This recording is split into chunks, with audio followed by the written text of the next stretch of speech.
Procedemos ahora con las Cortes Generales. Ahora vamos a estar hablando de ellas y por tanto lo vamos a subrayar de un color distinto.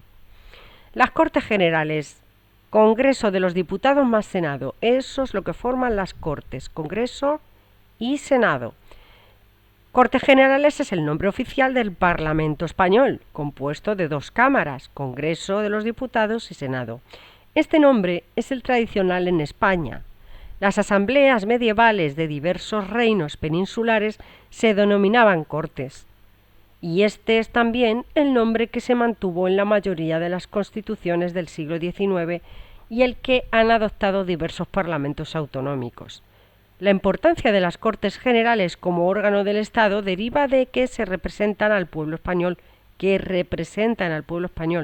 tal como establece el artículo 67 de la Constitución, que es el titular de la soberanía. La Constitución contiene disposiciones comunes para las dos cámaras, que componen las Cortes Generales, y disposiciones específicas para cada una de ellas. Vamos a ver las características comunes de ambas cámaras. Entre las disposiciones generales deben destacarse, además de su común definición como representantes del pueblo español, las siguientes. Funciones que ejercen son la legislativa, consiste en la aprobación de leyes, la presupuestaria, que se materializa en la aprobación de los ingresos y gastos anuales del Estado. 3. El control de la acción del Gobierno y el impulso político, que se instrumentan a través de diversos procedimientos, preguntas, interpelaciones, mociones, comparecencias y otras funciones establecidas en la propia Constitución. Además, la declaración de ser inviolables las dos cámaras, lo que impide adoptar medidas coercitivas contra las mismas. La prohibición de ser miembro de las dos cámaras simultáneamente. La prohibición de mandato imperativo para los miembros de ambas cámaras, que significa que diputados y senadores son libres para expresarse y votar, sin tenerse que someter a ninguna indicación o instrucción, lo cual no impide que voluntariamente los diputados y senadores acepten la disciplina de su grupo parlamentario. Además, la inviolabilidad de diputados y senadores por las expresiones manifestadas en el ejercicio de su condición y la inmunidad que impide su procesamiento o inculpación sin obtener previamente la autorización de la Cámara respectiva por medio del suplicatorio. Bien, los periodos de sesiones o espacios de tiempo en que, con carácter ordinario, las cámaras pueden ejercer sus funciones, que es de febrero a junio en la primera sesión del año y de septiembre a diciembre en la segunda. Los cuerpos de funcionarios al servicio de las cámaras son también comunes y se rigen por el Estatuto del Personal de las Cortes Generales, aprobado conjuntamente por las mesas de las dos cámaras. Bueno, ahora vamos a ver las especialidades de cada cámara, ¿vale? Vamos a ver cuáles son. Merece destacarse que las funciones antecitadas son comunes al Congreso y Senado, pero esto no impide que los procedimientos y facultades de cada cámara puedan ser distintos. Así, el procedimiento legislativo, que se inicia habitualmente en el Congreso y el Senado interviene después, como cámara de segunda lectura, se desarrolla de forma distinta en cada cámara, con unas posibilidades de actuación también diferentes. En el ejercicio de sus funciones, la Constitución reconoce la plena autonomía del Congreso y del Senado en sus aspectos internos. Cada cámara aprueba separadamente su reglamento, su presupuesto de gastos e ingresos y elige a su presidente y demás miembros de la mesa. En cuanto a Parlamento bicameral, las Cortes Generales actúan normalmente de modo separado. Los únicos casos en que procede la actuación conjunta son para la adopción de decisiones relativas a la corona, como la proclamación del rey, la proclamación del príncipe heredero, la provisión de sucesión a la corona cuando se extingan todas las líneas llamadas en derecho y la designación eventual de la regencia. En la práctica, las dos cámaras se reúnen conjuntamente para la inauguración formal de la legislatura por parte del rey. De conformidad con lo anterior, cada cámara cuenta con comisiones propias. No obstante, para materias concretas se han establecido comisiones mixtas formadas por diputados y senadores. Vamos a ver ahora el Senado y el sistema bicameral español. Y lo voy a subrayar con rosa para que tengamos ahí, digamos, la diferencia entre el Senado y el Congreso. El Senado, lo vamos a estar subrayando todo lo perteneciente al Senado con rosa, ¿vale? Dice así, el Senado en el sistema bicameral español.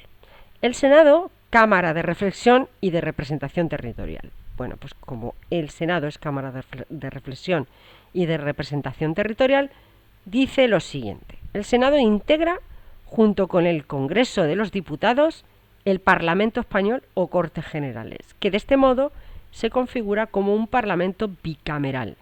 La existencia de esta segunda Cámara ha sido una constante en el constitucionalismo español, salvo en breves periodos de tiempo. De otra parte, el modelo bicameral está implantado en casi todas las democracias, con un tamaño de población medio o alto. Se trata de articular la representación de un país teniendo en cuenta una doble perspectiva y de asegurar una mejor consideración de las importantes decisiones que se tienen que adoptar por el Parlamento Nacional. El Senado español, tal como está configurado en la Constitución del 78, responde a una doble definición. Por un lado, al igual que el Congreso de los Diputados, representa al pueblo español. En este sentido, desarrolla una función de reflexión o reconsideración, ofreciendo la posibilidad de examinar y, en su caso, oponerse o modificar las decisiones de la Cámara Baja mediante vetos o enmiendas. Por otro, es la Cámara de Representación Territorial. Este segundo aspecto es consecuencia directa de la configuración del Estado como Estado de las autonomías, esto es, organizado en comunidades autónomas con importantes competencias. De lo que se trata con esta definición es de dar entrada en el Parlamento Central a la voz e intereses de estas entidades territoriales, para que de ese modo conseguir una integración y coordinación mayores entre los poderes centrales y los autonómicos. Este rasgo diferencia claramente al Senado respecto a la primera Cámara o Congreso de los Diputados. Vamos a ver las principales manifestaciones actuales de esta naturaleza territorial, que son las siguientes. La designación de una parte de los senadores por las comunidades autónomas. La existencia de una Comisión General de Comunidades Autónomas dotada de muy amplias atribuciones de relevancia territorial, pudiendo instar su convocatoria y participar en sus reuniones los consejos de gobierno de las comunidades autónomas. En las sesiones de la citada comisión pueden utilizarse junto al castellano las lenguas cooficiales de las comunidades. La celebración periódica de debates sobre el estado de las autonomías en los que participan, además de senadores, el presidente del gobierno y los presidentes de las comunidades autónomas. El ejercicio de funciones de integración territorial, entre las cuales es el más relevante la de el artículo 155.1 de la Constitución. Bueno, vamos a ver ahora el bicameralismo asimétrico. ¿Qué significa esto? Desde el punto de vista bicameral, el Congreso de los Diputados ostenta un claro protagonismo en la función legislativa, mientras que el Senado ocupa una posición de segunda lectura. Digamos que el Congreso es el primero en la función legislativa y en una segunda instancia digamos que es el Senado. Así, los proyectos de ley del Gobierno, con mucho los más numerosos, se presentan y se tramitan en la Cámara Baja. El Senado puede vetarlos o enmendarlos, pero tanto sobre el veto como sobre las enmiendas decide finalmente el Congreso. Lo mismo ocurre con el proyecto anual de presupuestos generales del Estado. Vale, de otro lado, aunque el Senado controla al Gobierno a través de preguntas, interpelaciones y comparecencias, la relación de confianza se da exclusivamente con la Cámara Baja. Es esta la que inviste al presidente del Gobierno al comienzo de la legislatura y la que puede destruirle mediante la aprobación de una moción de censura y la no aprobación de una cuestión de confianza. No obstante, el presidente del Gobierno puede disolver el Senado, conjunta o separadamente, con el Congreso de los Diputados. Vale. Vamos a ver ahora la composición del Senado. Dice, composición del Senado, elección y designación de senadores. El Senado es la legislatura, en la 15ª legislatura, está compuesto por un total de 266 senadores, elegidos por un doble procedimiento. ¿Cuál es este? Bueno, senadores electos por circunscripciones. Artículo 69 de la Constitución, 161, 165, etc. La mayor parte de los senadores son elegidos en circunscripciones provinciales. En cada provincia se eligen 4 senadores. No obstante, en las provincias insulares, es decir, las islas, cada isla o agrupación de ellas constituye una circunscripción a efectos de elección, correspondiendo elegir 3 senadores a cada una de las islas mayores, como Gran Canaria, Mallorca y Tenerife, y 1 para cada una de las islas menores, como Ibiza, Formentera, Menorca, Fuerteventura, Gomera, Hierro, Lanzarote y La Palma. Las poblaciones de Ceuta y Melilla cuentan cada una de ellas con 2 senadores. Los senadores elegidos por circunscripciones lo son por sufragio universal, libre, igual, directo y secreto, siendo electores los españoles mayores de 18 años que no hayan sido privados del derecho de sufragio. Los requisitos para presentarse como candidato y ser elegido senador son los mismos que los de elector y que además no concurran causas de inelegibilidad, perdonadme por los lapsus. Cada elector puede dar hasta 3 votos en las circunscripciones provinciales, 2 votos en las Islas Mayores, Ceuta y Melilla 1 voto en las restantes islas. Aunque los candidatos aparecen agrupados por partidos políticos en la papeleta de votación, las candidaturas son individuales a efectos de votación y escrutinio, de tal modo que el elector puede votar a candidatos de fuerzas políticas diversas. Se trata, por tanto, de un sistema distinto del de las listas del partido cerradas y bloqueadas del Congreso de los Diputados. Bueno, ahí nos da un enlace para más información. Vamos a ver los senadores designados por los parlamentos autonómicos. Los senadores designados por los parlamentos autonómicos lo son a razón de uno fijo por cada comunidad autónoma y otro más por cada millón de habitantes de su respectivo territorio. Por tanto, el número de senadores que integran este segundo grupo es variable. De hecho, ha crecido en las últimas legislaturas como consecuencia del aumento de la población. La designación de los senadores por los parlamentos autonómicos se configura como una elección indirecta o de segundo grado, y el sentido de que no son elegidos por la población por sí, pero por representantes, elegidos por esta, los miembros de dichos parlamentos, el único requisito de la Constitución que la Constitución exige es el de asegurar la adecuada representación proporcional, lo que supone reservar a cada grupo parlamentario del respectivo parlamento un número de escaños proporcional a su fuerza numérica. Cada comunidad autónoma regula a su estatuto, ley autonómica y o reglamento de la Cámara el procedimiento de elección. Algunas comunidades autónomas exigen o admiten que la elección recaiga en miembros de su parlamento, con la consecuencia de que el elegido asume un doble mandato. Otras, por el contrario, excluyen esta exigencia y permiten la designación como senador de personas que no pertenecen a ese parlamento. También suele requerirse ser residente en la comunidad del que procede la designación. Bien.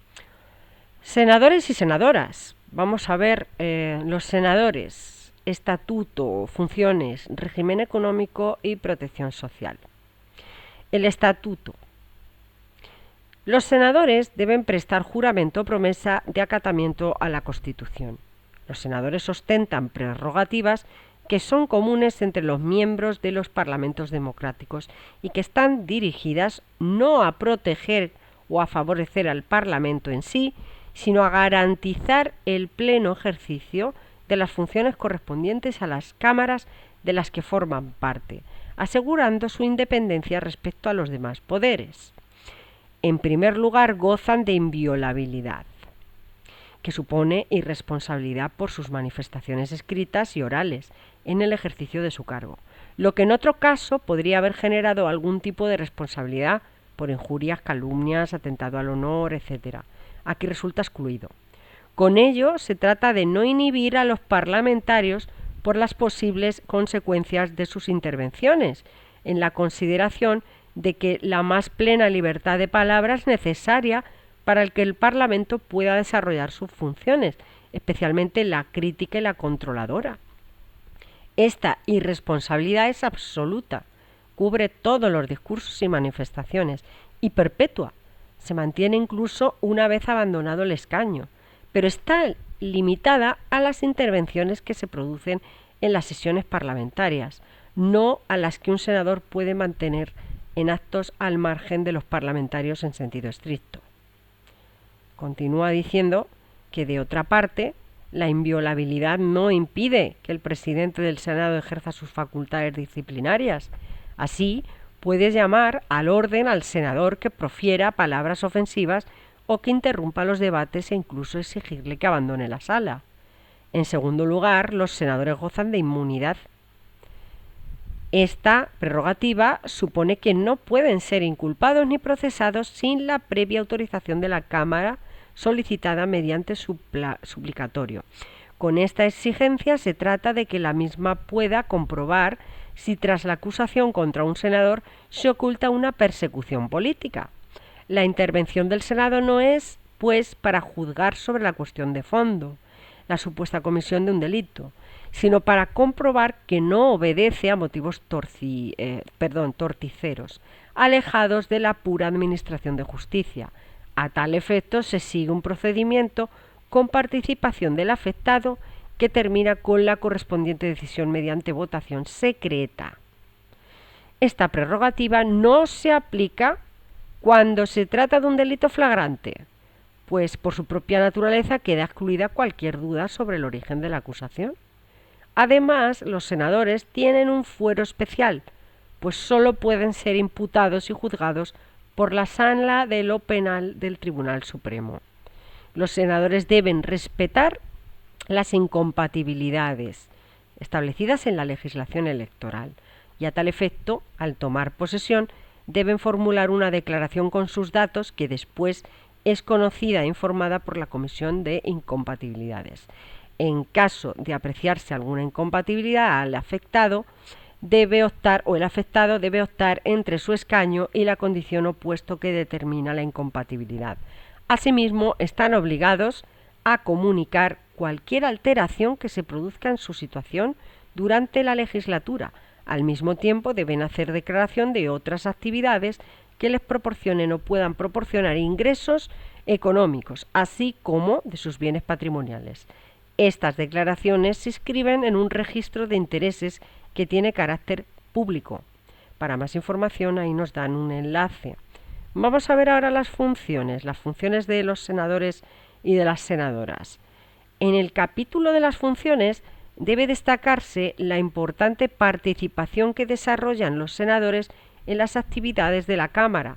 Así, pueden presentar enmiendas y propuestas de veto a los proyectos y proposiciones de ley que se tramiten. Lo mismo ocurre con el proyecto de ley de presupuestos generales del Estado, dejando a salvo la observancia de las limitaciones constitucionales sobre las enmiendas que apliquen aumento de crédito o disminución de ingresos. Pueden también formular proposiciones de ley juntamente con otros 24 senadores, ¿vale? O a través de su grupo parlamentario. Todo ello sin perjuicio de su participación con el voto en la aprobación o rechazo de todas estas iniciativas. En materia de control, los senadores pueden presentar preguntas de contestación escrita u oral e interpelaciones. 10 senadores o un grupo parlamentario pueden presentar una moción para que el Senado se pronuncie sobre un texto de carácter no legislativo. Las posibilidades de intervenir en los debates son muy amplias, ya que se aplica el principio de que todo senador podrá intervenir una vez que haya pedido y obtenido la palabra, y solo podrá ser interrumpido para ser llamado al orden o a la cuestión por el presidente. Son numerosos los preceptos del reglamento del Senado que regulan los turnos de intervención y las incidencias de los debates, correspondiendo al presidente mantener el orden de las discusiones, dirigir los debates y aplicar en su caso las medidas relativas a la disciplina parlamentarias, como son las llamadas al orden, las llamadas a la cuestión, etc. Los acuerdos del Senado se adoptan a través de votaciones en las que participan los senadores cuyo voto es personal e indelegable. Para adoptar acuerdos, la Cámara debe estar reunida reglamentariamente y con asistencia de la mayoría de sus miembros. Las votaciones podrán ser o bien por asentamiento a propuesta del presidente, ordinaria, que es la sesión plenaria en la que se verifica mediante procedimiento electrónico, y nominal, que puede ser pública o secreta, y la secreta a su vez por papeletas o por bolas blancas o negras. Vale. Vamos a ver que las reglas para dirimir los empates se encuentran recogidas en el artículo 100 del reglamento del Senado. Vamos a ver el régimen económico ya para concluir este tema del Senado. Vamos a ver el régimen económico y protección social. El régimen económico y de protección social de los senadores puede resumirse de la siguiente forma. Los senadores perciben la asignación constitucional igual para todos, un completo por cargo variable en función del mismo, presidente recibirá uno, vicepresidente otro, secretario, etcétera, una indemnización por los gastos de alojamiento y manutención que en cuanto tales están exentos fiscalmente, con la particularidad de que los elegidos o designados por Madrid reciben una cuantía sensiblemente inferior. Abono de los gastos de transporte en cualquier medio público, tren, avión, automóvil o barco, que se sustituye por un kilometraje en el caso de utilización de vehículo propio. Abono de las cotizaciones de seguros sociales obligatorios y finalmente las prestaciones recogidas en el reglamento de pensiones parlamentarias y otras prestaciones económicas a favor de los parlamentarios. Bien, aquí lo vamos a dejar en este vídeo. Te espero en el siguiente. Un saludo.